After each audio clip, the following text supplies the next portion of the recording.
அப்போது அந்த பொண்ணு என்ன கேட்டாங்கன்னா, அம்மா இந்த மாதிரி ஒரு யூடியூப் சேனலில் வந்து ஒரு பரிகார முறை போட்டிருந்தாங்க, அது நான் உங்களுக்கு அனுப்பி வைக்கிறேன், அது பார்த்துட்டு சொல்லுங்கள், அந்த மாதிரி செஞ்சால் ஏதாவது நமக்கு பணம் திரும்பி வரக்கான வாய்ப்பு இருக்கா அப்படின்னு கேட்டாங்க.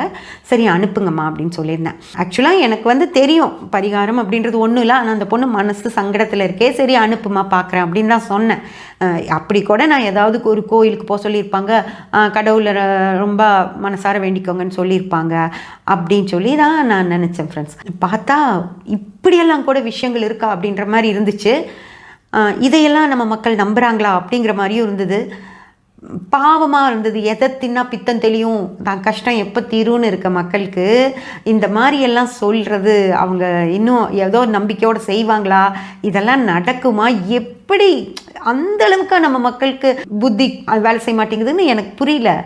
அப்படி ஒரு வீடியோ, அதுக்கு ஏன் அப்படின்னா அவ்வளோ லைக்ஸு